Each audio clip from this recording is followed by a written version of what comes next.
Hello, I've decided to do a pre-recorded lesson with you for this series. The reason being is you will be able to stop the recording if you need to make notes or you need to carry out a task that will help you, like a revision activity. You will be able to do that because you'll be in control. You can stop it, start it, and rewind it whenever. So it's a little bit of a fly through for me. So it should take me about 45 minutes, I think, but for you, if you're stopping and starting, it's going to take you longer. So this is a presentation that covers the theories that you have learnt about in Unit 1. Now, it doesn't go into great detail for each theorist because that would be just too much. So what it is, it's giving you the outline and the prompts that you need to know to then know some more depth. I think that made sense. Probably didn't. Okay, so have a think. Stop the recording, have a think, and let's see how much you already know. Okay, stop.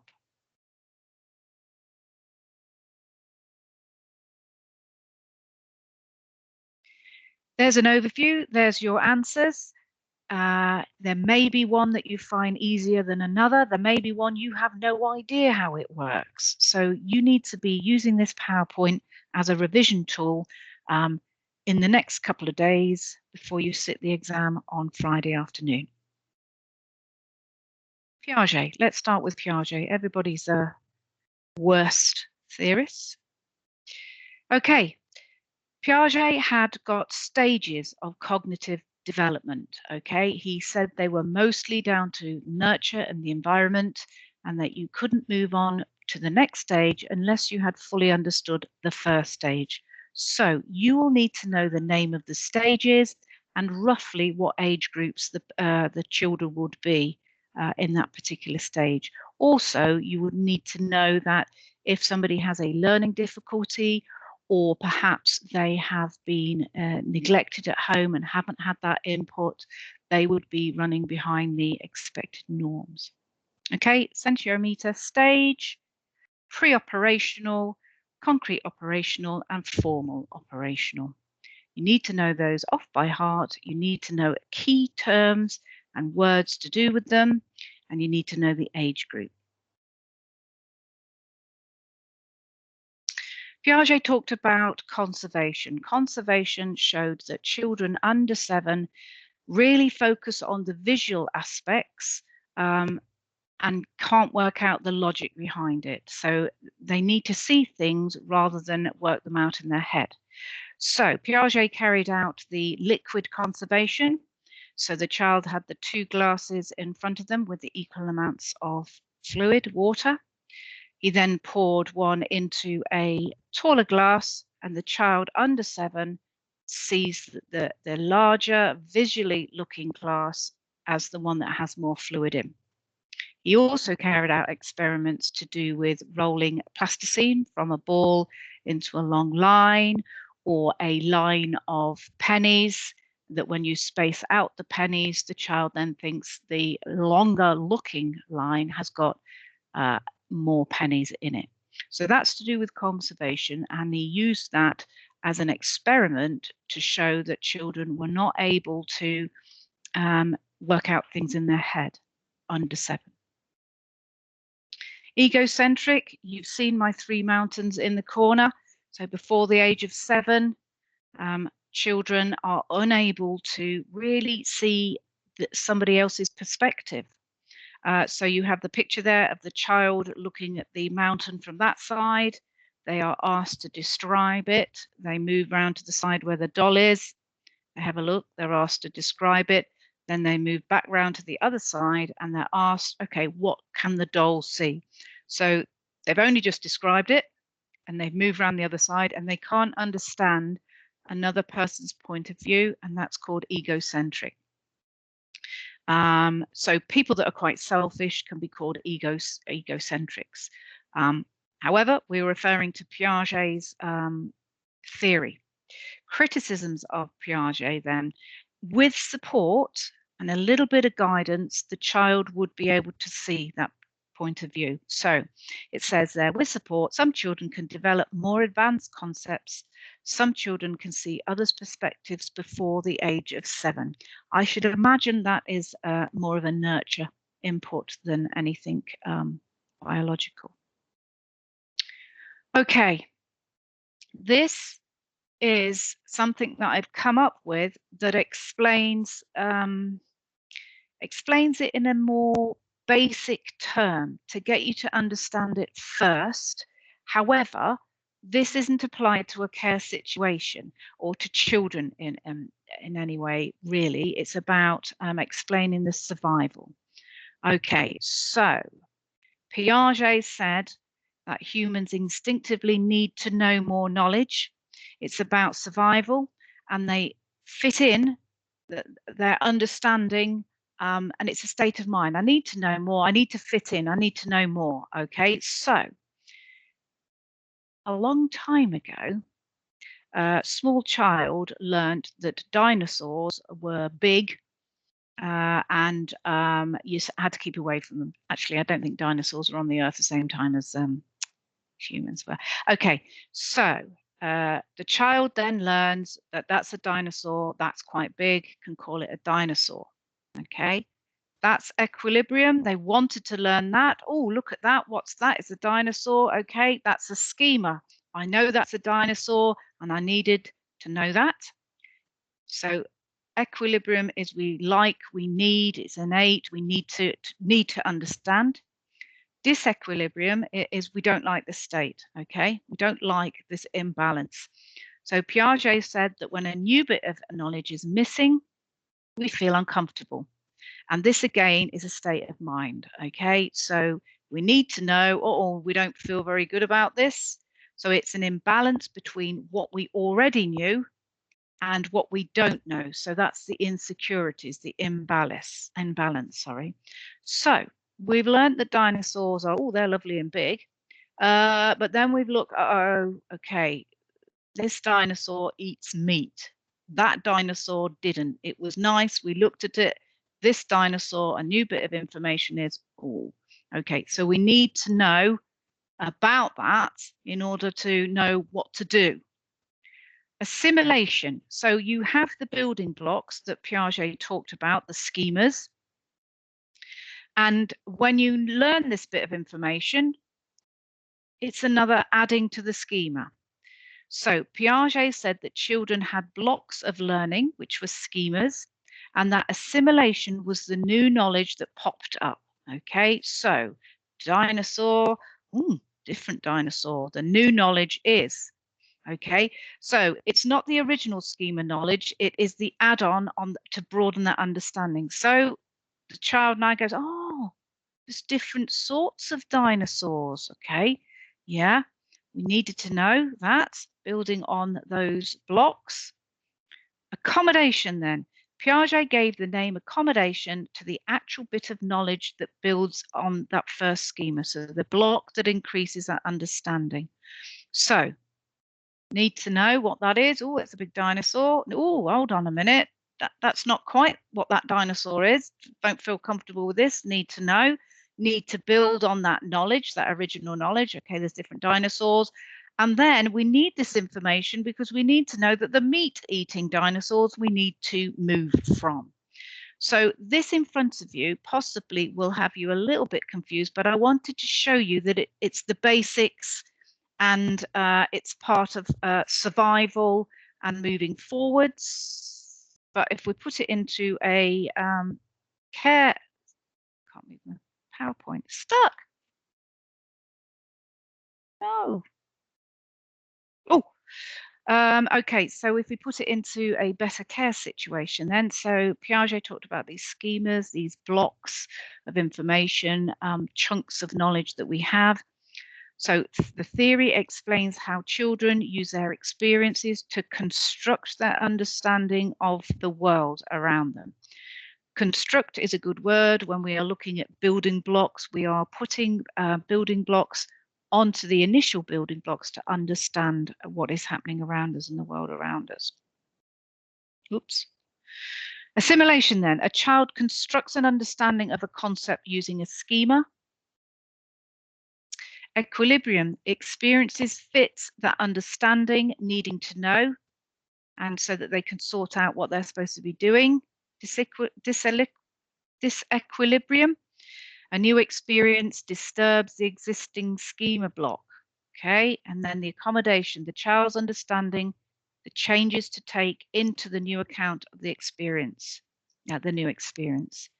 Right, if you did not understand that, you need to look at this slide, go back to the other slide, maybe even carry out some research. Simple Psychology is a good website, and see if you can understand the different key terms. Now, if you can't, and we're on Thursday morning and the exam's tomorrow, my advice to you is don't worry about it. Cross your fingers, there is an exam question that requires this information, and move on. What I don't want you to be doing is stressing when at this late stage you really have no idea. Okay, this PowerPoint may help you tweak a bit of an understanding that you weren't quite sure of. It might refresh your memory, but if you're struggling on a concept, just let it go and let's move to the next one. Gisele, okay, he's the guy that believed in nature over nurture when it comes to development. So Gisele believed that both physical and intellectual development is genetically determined, in the inherited genes, and that starts from birth. So if we look at physical, it's about genetically, we are predisposed to grow our teeth at a certain time. To start our period at a certain time. So it is about physical, but we're looking more intellectual here. So children follow the same orderly sequence in their development, but the pace may vary. So he's saying the optimum time for a child to learn to read or to learn particular vocabulary or to learn the basics of maths will be different per child because it's in their genetics. Okay, so he observed the behaviors of many children, which is where he came up with this theory. He looked through the dome one-way mirror so he could study children's average norms and milestones, which we refer to. So the norms are the average ages that people or other children will go developing things such as being able to manipulate a pencil using good dexterity to be able to write, and the milestones that they then achieve. Okay, I'm going to move on, but don't forget you can stop and you can rewind if I'm going too fast so that you can focus on the points that only you need to do. Right, what we have here, I believe I've already given you this before, is a comparison then of Piaget against Gisele's theory. Piaget was saying it was mostly nurture, and Bandura and Gisele, we'll look at those a little bit later, but Gisele was saying it was mainly nature. When you've gone through this PowerPoint, if you want to come back and start applying that knowledge perhaps to different questions and use that as a revision tool, this is quite a good one to use. Chomsky. Okay, Chomsky was the learning language acquisition device, part of the brain. Little image of it there, lad. Chomsky's belief then, children are born with a structure in their brain that enables them to acquire language. They have a critical period for developing their first language in the first years of life. Now, I've put in there Jeannie Wiley, she was the young girl that was discovered age 13, having never heard conversations, walked, and if she had made a noise in very early life, she would have been shouted at. So she was the feral child that had not had the nurturing input. Following of the same pattern. So universal grammar was about people in Spain, people in Germany that have the same grammar, which gave him the foundation of thinking it is a part of the brain, regardless of where you are born, it's a structure in the brain. We have an innate understanding of the structure of language and the desire to communicate. Innate for survival. We are motivated to learn language so that we can communicate our needs, such as pain, hunger, or I'm lost. Criticisms of Chomsky then. Lack of evidence biological. There is no scan that has shown this is the LAD bit in the brain, because the brain is a hugely complex organ. Rate of language development is affected by the degree of interaction with others, which is what we were saying with Jeannie Wiley. So it's not necessarily that we are drawn to learn that language when it comes to the criticisms, it's that we have that language around us. If you need a bit more of Chomsky, stop the recording, have a little search, have a look in your booklets and see if you know what you're talking about. Attachment theories, there's a few of them. Attachment and bonding, I will go through each one. Bowlby. Now, in the highlighted bit there in the corner, Bowlby is about the bonding process. If it doesn't quite go right, it's the adult behavior that the focus of this theory is about. So, infants are biologically pre-programmed to form attachments. It's an innate survival need. Obviously, we need to be fed, we need to have our nappy changed, so we need to be bonding with that person. Infancy is a critical period for forming attachment. So Bowlby said it's too late if you miss those critical first years to form an attachment. Early months, so from very early on, we really have an attachment with having a bonding process that we attach them with a main carer. Maybe mum, maybe dad, may actually be a grandparent, auntie and uncle, or adoptive parent. But from the early months, we start to going through that process of bonding. That's the difference. Bonding is a process. Attachment is that connection between an emotional connection between two people. Disruption to this attachment has a negative impact on development. So that's what Bowlby was saying. And then he came up with having interviewed these delinquent young men who had not had their mother around due to their commitment to war. So he said they growed up, they were going to be more prone to have psychological problems such as anxiety. They would have a difficulty in making appropriate relationships. They may have depressive disorders or actions of delinquency. So that's criminal behavior, antisocial behavior. They simply do not fit in very well. In comparison then, Schaefer and Emerson was about the stages of attachment. So if we go back to Bowlby, bonding process relating to adult behaviors. Schaefer and Emerson said that there is different stages and the rough age groups of where these stages are, that is that bonding process, that forming the attachments. So you have there the age groups and roughly what is happening in those. So 0 to 3 months, respond to any caregiver. You can pass a baby around. Under 3 months, it's not really bothered. 4 to 7 months, it starts to show a preference for the primary carer, the one that has been feeding it, the one that's been comforting it, the one that has been keeping it warm and fed. Between 10 months end, that's when it starts to really see actually there's a difference here. So sometimes some babies may become tearful if they're passed to you from the age of 10 months because they know that you're not the person that they know. So by 18 months, they should have formed multiple attachments, and it's about responding to them. So Schaefer and Emerson was the one that said that quality of time, not the quantity, the responding to it is what counts when it comes to forming an attachment. Salter and Ainsworth, different then, they're talking about the types of attachment, okay?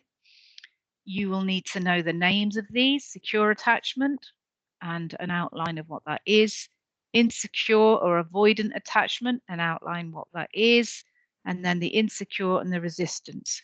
So if I just go back through the 3 slides here, Salter and Ainsworth, types of attachment. Schaefer and Emerson, stages of attachment. Bowlby, bonding process and the impact it has on adult behaviors. Okay, so although they are theories about bonding and attachment, they are quite different on what they're talking about. You have Robertson. Robertson talked about, with Bowlby, they decided there were various stages of a child being upset when they are not with that main carer. So Robertson then came up with protest is the first stage, despair, the second stage, and detachment. So you really should know a bit of an outline of that in case a question comes up that you can apply that to. It's good if you, my bit of advice, if you've got to this stage and you're not quite sure, it would be good if you really revised one well and had an outline of the others. So I still think you'd be able to do okay with that. So these are the stages of despair. Right, that's the end of attachment then. Bandura, social development. So Bandura did the experiment with the Bobo doll.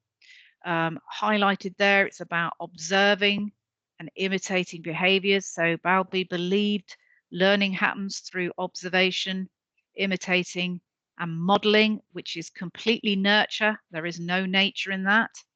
Reinforcement behaviors may be repeated or resisted. The more admired the person is, the more the reaction that behavior got, the more it will influence a person to repeat or not repeat that behavior. So for instance, if they have a sibling that has used bad language, the impact of the parents' discipline with that, or ignoring or laughing at them, will then impact on the younger sibling watching this the reaction, whether they will then later on or at the same time or in 2 minutes time repeat that bad language. According to Bandura, that's what it's all about. Another term then Bandura had was latent learning. That is when there is a delay in that copied behavior. So that may be 3 months' time, maybe a year later, especially when it comes to domestic violence. So if a child's been watching a dysfunctional family domestic violence issue, they aren't displaying that behavior particularly at that time. They may not even display it into adolescence, but when they're perhaps in a relationship that they're feeling a bit trapped, or it's not a supportive relationship, that behavior may raise its head then, and that's called latent learning. Just whip through here, a bit more Bandura.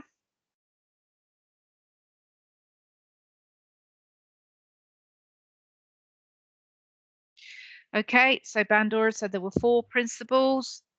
Okay, the attention to the behavior, the retention, using it as in their memory. So often memory is linked to the higher emotions. So if you're watching something and it's really scary, or it's really unusual and you're very alert, or it's really, really lovely, you are more likely to remember that. We all remember holidays that we've been on, Christmases or birthdays, because the emotions were high and happy. So we remember them more. So depending on what the action is that they're imitating, that is an influence.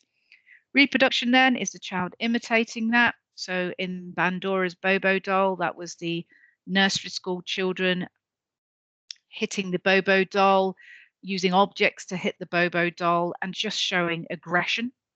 And then the motivation, because of their experience when that happened, was it a good high emotion? Did the person that was carrying out this action, were they respected, were they admired? Okay.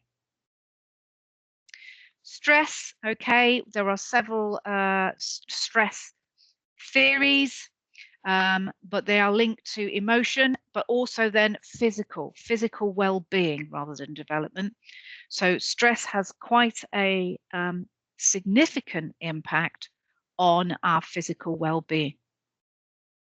Okay, stress diathesis. Okay, this is a good discussion for nature and nurture. So nature and nurture play a part in psychological disorders, the risk of heart disease and stroke, and if stress levels are high, low immunity. Nature, we may be born predisposed or have a vulnerability to that stress response. So we are more likely to then have issues with anxiety because they've been inherited in our genes. The stress response is the release of the adrenaline and cortisol, the biochemicals in our body that raises our heart rate, makes us breathe faster, makes us hot.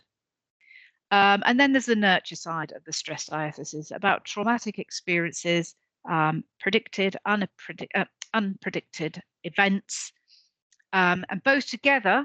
If these are happening both together, they can be happening separately, but both together, there's a possibility that the person will be more likely to have a psychological, a mental disorder.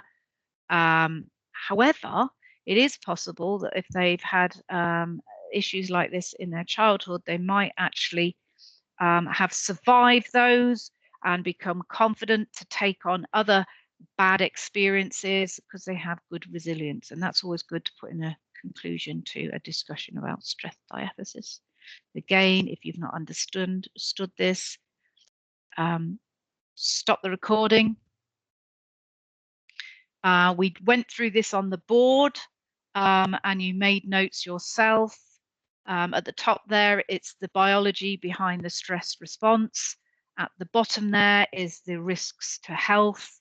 And what you have there is the nature side of it, the genetic predisposition, the effects then, and actually the blue bit then is what we can do about it if we know it's nature and if we know it's nurture, which of course we don't. We can't actually say it's mostly this or it's mostly that because it depends on each unique individual. Holmes and Rahe. Okay, Holmes and Rahe did talk about stress and they did talk about it impacting on illness, but different to the stress diathesis, they're not talking nature nurture at all. They're just talking about rating the events and then calculating as scientifically as possible the effect that will then have on a human's risk to serious health issues. So they believed that there was a link between psychological illness and stressful events, and they needed a scientific explanation for this. Social readjustment rating. So they listed 43 life events that individuals may experience. So your death of your partner, marriage, retirement. So you may have a case study with one of those in. They applied a score that they believed to each one would represent it well. Patients indicated which life experience they had had. So what they did, they would interview people who had a psychological illness, a mental illness, and then look back retrospectively about what experience they've had. So that's flawed straight away because a person who is unwell and has a psychological illness, their recall may not be as good. They may get confused. Symptoms of their mental illness may mean they're just not able to recall accurately and correctly. The higher the score, the more likely a person is to become ill due to stress. The criticisms for Holmes and Rahe that this was carried out a long time ago, and events such as divorce and death of a partner, things like that may have changed in terms of stress levels from the 1960s to 2021.